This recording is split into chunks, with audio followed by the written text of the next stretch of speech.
La revolución industrial transformó nuestra forma de vivir y nuestra forma de luchar. Hubo mentes brillantes que aplicaron los principios de la industrialización al tema de la guerra. Y las consecuencias se hicieron notar más allá del campo de batalla. Por ejemplo, sin la guerra no tendríamos la humilde lata de alubias. En 1809, los franceses encontraron una forma de conservar la comida y alimentar a sus tropas en botes de cristal sellados.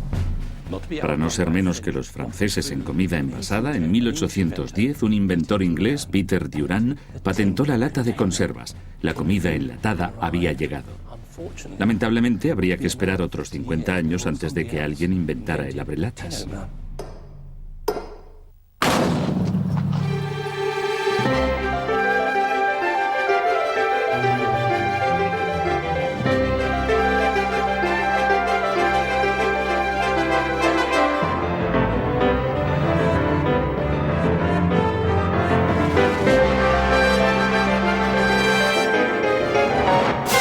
¿Qué hizo la revolución industrial por nosotros?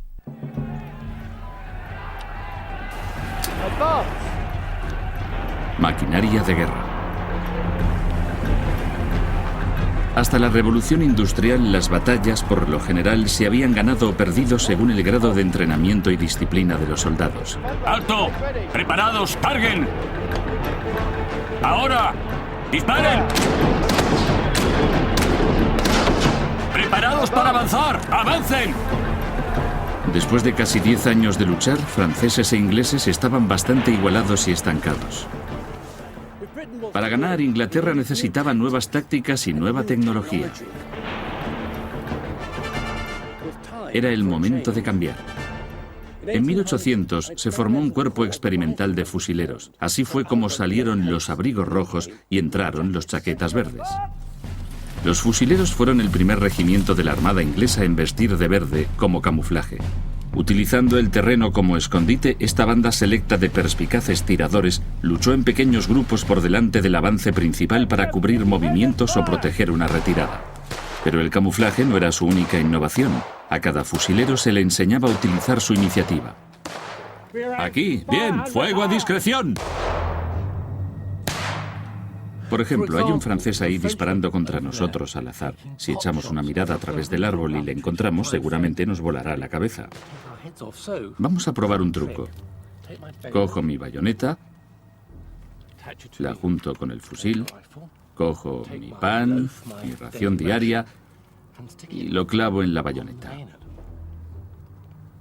Y con mi sombrero puesto se parece bastante a mí.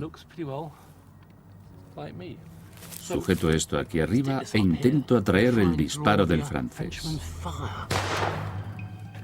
Creyendo que me ha dado, le cogemos con la guardia baja. Y de ahí viene la frase, usa la cabeza. Esta táctica no llegó a imponerse, pero el uso del camuflaje y de la iniciativa sí lo hicieron. Hoy son fundamentales en la guerra moderna. Y los fusileros siguen formando parte de la Armada inglesa como los chaquetas verdes reales. Luchando individualmente o en grupos reducidos, los fusileros necesitaban un arma más precisa, y es esta, el fusil Baker, hecho en Whitechapel, Londres, por un tipo llamado Ezekiel Baker. Es bastante parecido al mosquete de cañón liso, un poco más pequeño, algo más ligero. Se tarda más en cargarlo, pero hay una diferencia muy crucial. Inspirado por la revolución y la industria, Baker grabó estrías en el interior del cañón de su escopeta. Las estrías provocan que la bala rote, un efecto conocido como rifling. El rifling es parecido a lanzar una pelota de rugby. Si yo solo lanzo la pelota de rugby, no va a llegar muy lejos, tampoco irá muy recta. Pero si le das un giro como este, llega más lejos y más recto. Esto es porque la rotación estabiliza el vuelo de la pelota. Cuanto más rápido es el giro, más estable es la pelota. Con la ayuda de las Royal Armouries de Leeds, voy a poner a prueba el rifling, usando una copia del blanco de Ezekiel Baker de 1804. Mark Murray Flatter es el conservador de las Royal Armouries. Lo que vamos a intentar hacer aquí es disparar a este blanco con este mosquete. El mosquete patentado en la India. De cañón liso, sí. Totalmente. Y después de esto vamos a cambiar el blanco y a disparar 5 tiros al nuevo blanco con el fusil Baker. Una vez hecho esto, entonces podemos comparar ambos blancos y con un poco de suerte demostraremos que el fusil Baker es mucho más preciso que el mosquete de cañón liso. ¿Con un poco de suerte? Para dar en el blanco, ¿a dónde cree exactamente que debería apuntar? ¿Puedo sugerir el centro? De hecho, en este caso, en sus calzoncillos. De acuerdo. Bueno, pongámonos los cascos. Bien. Me voy a quitar de en medio. Me pongo cómodo. A la izquierda está el mosquete, a la derecha el rifle.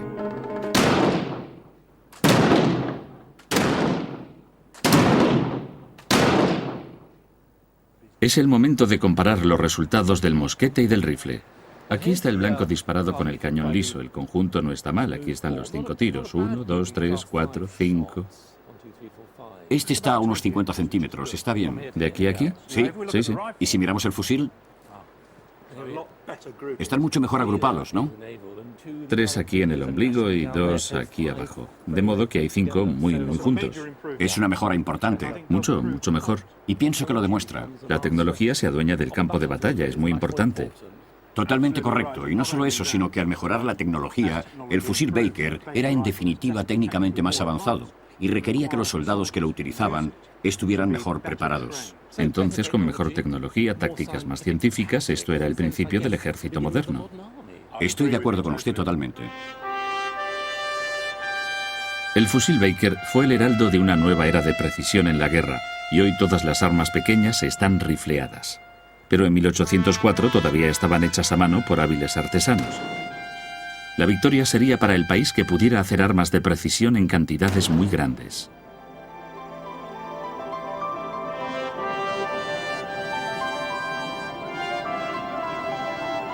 Resolver este problema sería una larga y compleja saga. Una saga que empezó en el campo de batalla, pero en alta mar.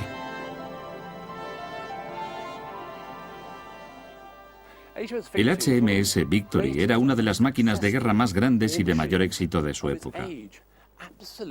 Totalmente erizado de cañones, 104 en total.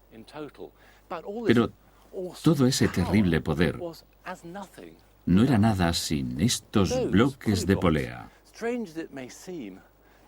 Por extraño que pueda parecer, este sencillo aparato fue la clave para uno de los más importantes avances de la historia.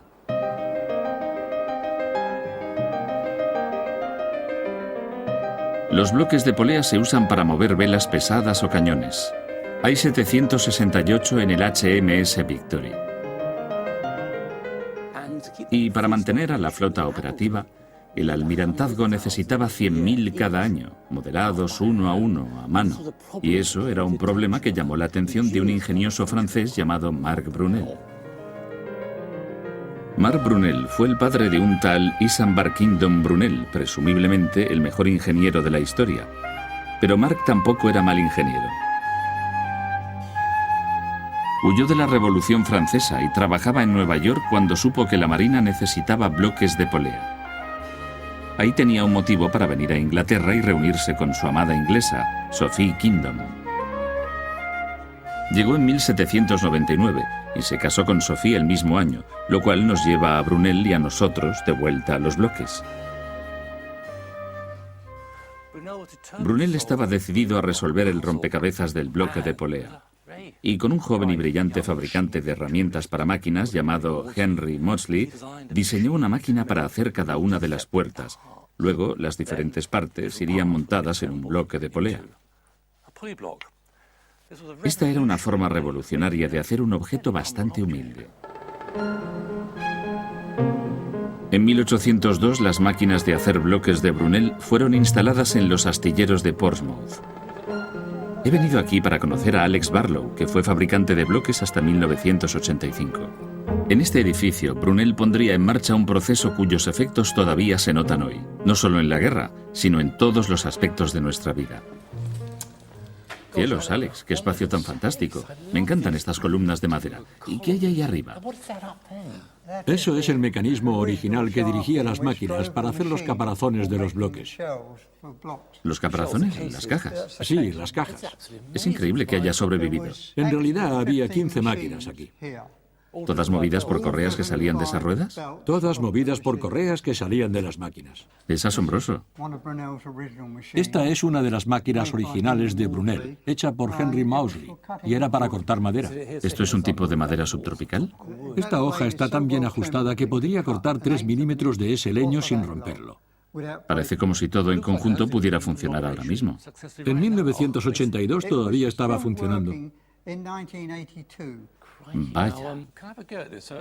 ¿Puedo darle a esto?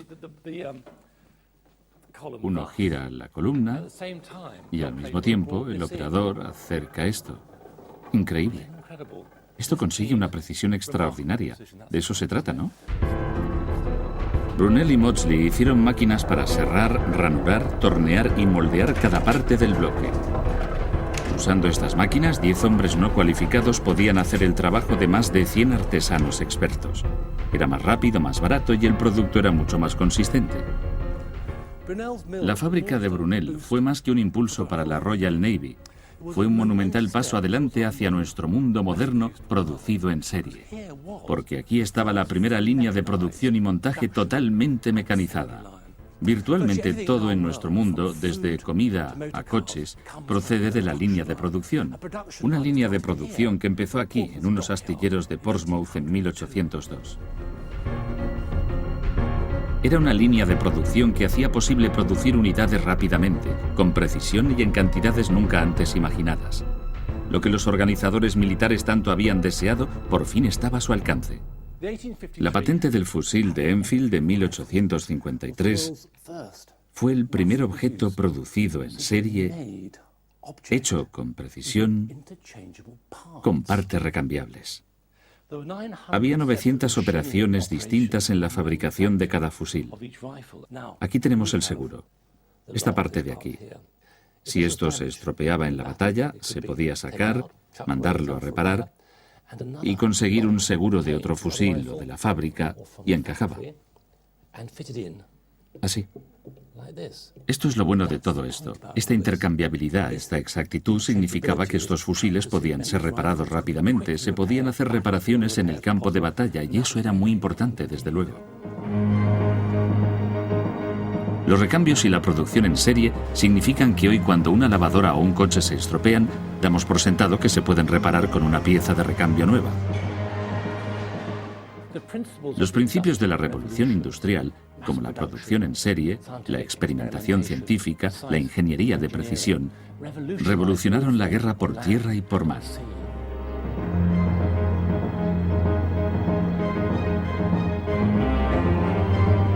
Científicos y soldados iban a llevar la guerra a una dimensión totalmente nueva: el cielo. En el Museo de la Royal Artillery, en Woolwich, hay una extraordinaria parte de la historia militar británica que todavía causa impacto hoy. El teniente coronel Simon West es del Royal Military College of Science. ¿Qué es esto? Bueno, son algunos cohetes de guerra de un hombre llamado William Congreve, que vivía aquí en Woolwich, sobre 1800. Y lo que vemos aquí es un número de los cohetes originales de Congreve, que se usaban para suministrar armas ligeras, para moverse por el campo de batalla. Es una tecnología realmente nueva para hacer esto. Artillería ligera, pero ¿cómo funciona esto? Esto es obviamente un cohete entero. Este está seccionado. ¿Y este? Bueno, en el cuerpo principal, dentro de la caja de metal, hay pólvora muy comprimida. Bien. Con un canal vaciado en el medio para que en realidad actúe la llama. Sería como un fuego artificial moderno. Se enciende el papel azul del final y esto empieza a arder muy vorazmente, produciendo una gran cantidad de gas por el final de la parte de atrás. Y en la parte frontal, la llama en realidad encendería este fusible que entra corriendo en la ojiva. Y esto es la pólvora negra fina, aquí dentro, que reventaría la cáscara de hierro del molde, enviando fragmentos sobre las cabezas del enemigo. En realidad es una especie de fuerza disuasoria. Bueno, esta es un arma muy polémica para su época y funcionaba dando resultados desiguales. Esta es quizá la mejor manera de expresarlo. Y quiero decir que supongo que es fácil esquivar esto, parece un poco primitivo, es como... Pero no tenemos que esquivarlo, ¿verdad? Podemos probar uno a ver qué pasa. Creo que deberíamos.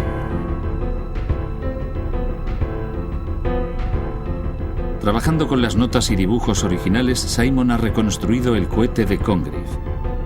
Vamos a encenderlo aquí, en Salisbury Plain, y veremos el primer cohete de Inglaterra en vuelo. ¿La luz roja? Preparado.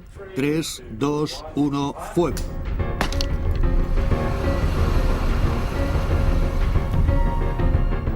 Oh, Vale, vamos preparando otro. se ha encendido la carga propulsora. El fusible se ha encendido, pero no ha despegado todavía. Simon ha preparado nuestro segundo cohete. Cebo preparado. 3, 2, 1, fuego. Esto es fascinante. La carga ha reventado en el cuerpo del cohete. El cohete todavía está en la plataforma de lanzamiento. El caso es que podría lanzarse en cualquier momento, así que ir a inspeccionar podría ser algo arriesgado. Tony sale a ver. Esto solo demuestra lo que tuvo que trabajar Congreve para hacerlo bien. Tenían que estar absolutamente seguros de que la parte de arriba del cohete fuera sólida para que la pólvora y los gases no se quemaran dentro y salieran por el otro extremo, que es lo que nos está ocurriendo a nosotros. Tenemos una especie de chorro de llamas en ambos extremos, que lo está neutralizando. De modo que el cohete se queda en su plataforma. Esto es muy instructivo. Me gustaría estar seguro de que podemos llegar a hacer que esto vuele. Falta un poco de evolución. Esta es nuestra última oportunidad. Parece que nunca llegaremos a ver cómo funcionaban los cohetes de Congreve. Enciendo la luz roja. Preparado. 3, 2, 1, fuego. Sí, bien. Espléndido. Hay mucho humo. Sí. Me pregunto hasta dónde habrá ido. ¿Oiremos la explosión? Probablemente.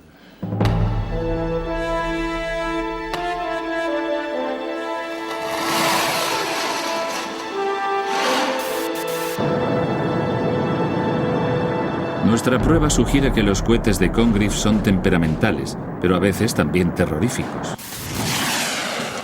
Congreve llevó la guerra a los cielos. Sus experimentos inspirarían a otros a llevar a la humanidad al espacio.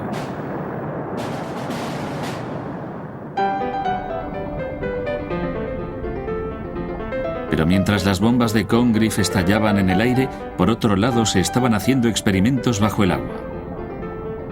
En 1775, un inventor americano, David Bushnell, descubrió que la pólvora explotaba bajo el agua. Decidió diseñar un dispositivo de entrega. El tártel de Bushnell realizó su primera acción en septiembre de 1776 y fue en muchos sentidos el arma secreta de los americanos en la batalla para conseguir la independencia de Gran Bretaña. Realmente es una máquina maravillosa e ingeniosa. Cuando se botaba quedaba unos 15 centímetros por encima del nivel del agua. Con esta pequeña torre cónica sobresaliendo puedo ver por una pequeña portilla que hay aquí por dónde voy. Para avanzar yo pedalearía así. Es sencillo. Muevo una hélice que tengo delante que me impulsa por el agua. Y ahora el timón. Lo uso de forma convencional, de modo que ahora avanzo por el agua, llevando también el timón. Excelente. Más cosas increíbles. De modo que avanzo. Ahora quiero... Me acerco al barco enemigo, al barco inglés. Quiero descender para poder ir por debajo de él y atar mi mina, mi carga a su casco. Lo voy a hacer de una forma increíble. Giro esta enorme llave de aquí. Esto deja entrar el agua, lo cual en un submarino es aterrador. Y esto es lo que ocurre. Entra algo de agua. Está alrededor de mis pies, a 1 centímetro del suelo, y voy bajando hasta llegar justo por debajo del barco enemigo. De modo que ahora estoy totalmente sumergido, avanzando por el agua.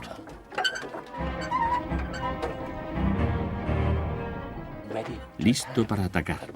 Increíble. Otra manivela aquí.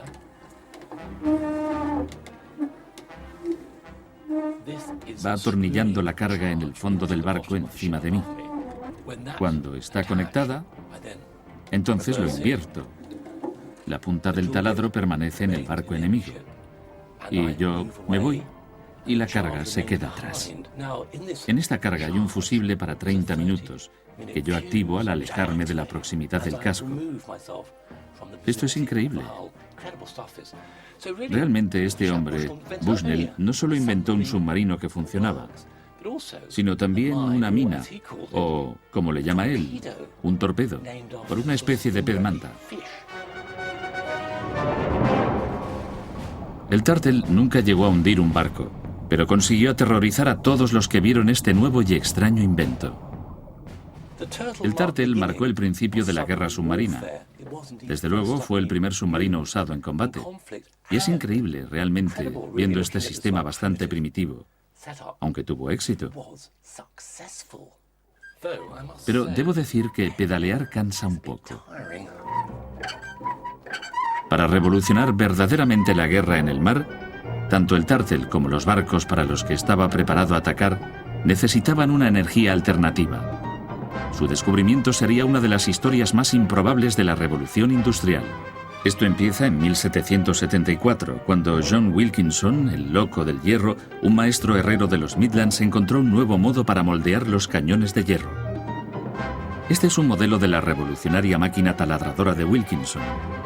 En lugar de moldear un cañón alrededor de un tronco o de un agujero para hacer el hueco del cañón, Wilkinson moldeó un sólido pedazo de hierro y luego lo perforó.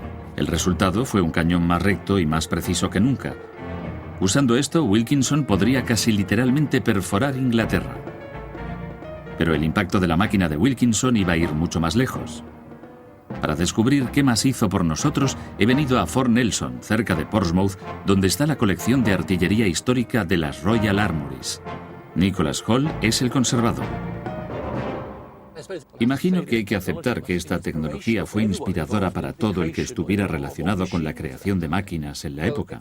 Bueno, desde luego inspiró a James Watt, que no sabía cómo mejorar la extremadamente ineficiente máquina Newcomen.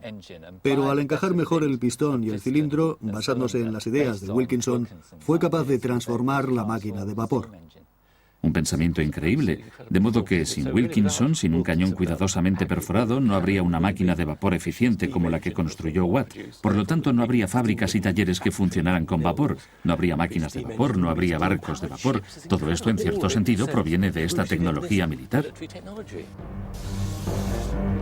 El vapor puso el mundo moderno en movimiento, y en el campo de batalla las cosas también se movían rápido. Para superar al enemigo, los ingenieros británicos pasaron de fijarse en la forma en que los cañones estaban hechos a fijarse en el material de que estaban hechos. El hierro fundido no se podía riflear para obtener mayor precisión, pero el hierro forjado, al contrario que el fundido, que simplemente se vierte en moldes y se deja enfriar, se enrolla, se martillea o se le da forma. Esto elimina cualquier burbuja o grieta. He venido a la Universidad de Manchester para comparar el hierro fundido con el forjado. Esto es un trozo de hierro fundido y esto un trozo de hierro forjado. Se parecen mucho. Voy a estirarlos en esta máquina para ver cuál es más moldeable.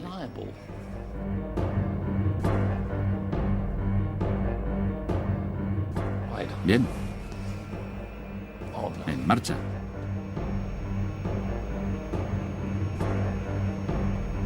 El hierro fundido a la izquierda se rompe después de haber sido estirado solo 1 milímetro. Pero el hierro forjado a la derecha sigue.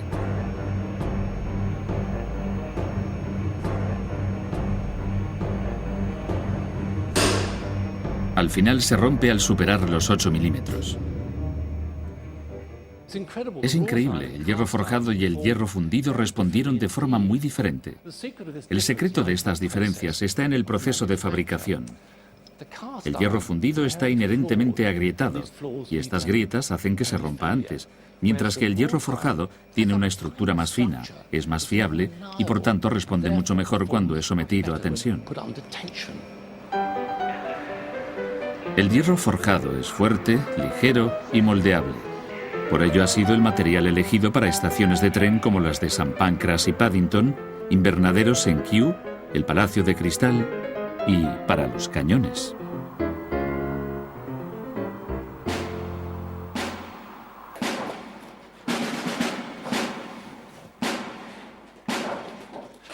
Este cañón de Armstrong del año 1859 está hecho completamente de hierro forjado. Está rifleado, como el fusil de Baker, de modo que los proyectiles pueden ir a una distancia mayor con más precisión. Lanza un proyectil que pesa 50 kilogramos.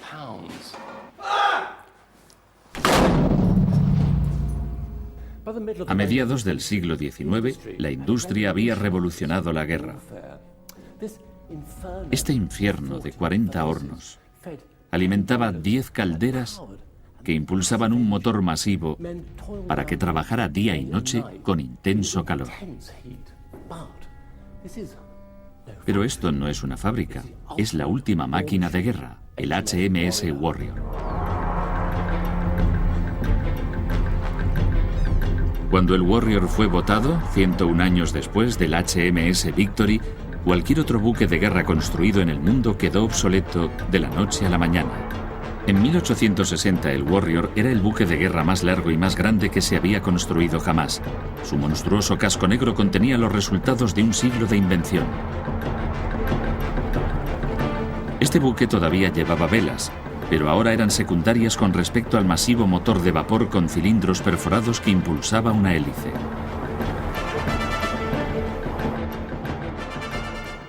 El casco de madera fue reemplazado por uno hecho de hierro fundido, y aquí vemos las planchas de hierro fundido y las cuadernas remachadas juntas.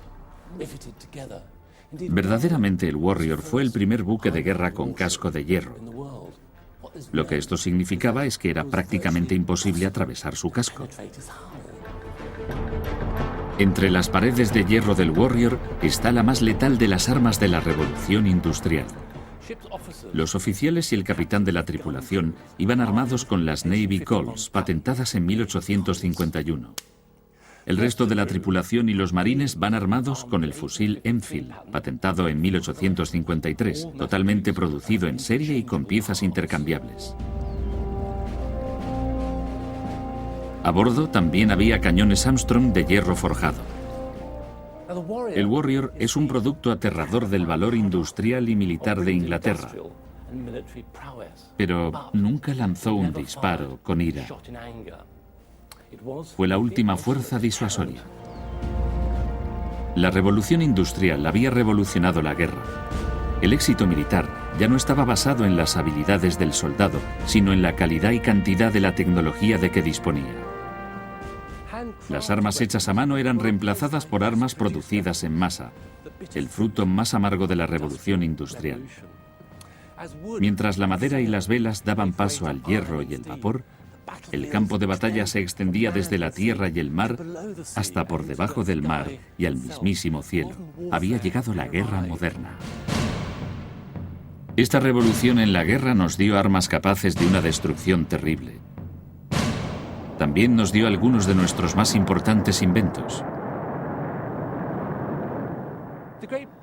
La gran paradoja de la guerra es que de la destrucción viene la creación. Y es por la guerra que tenemos algunos de nuestros mayores inventos, desde el motor de vapor a viajar por el espacio.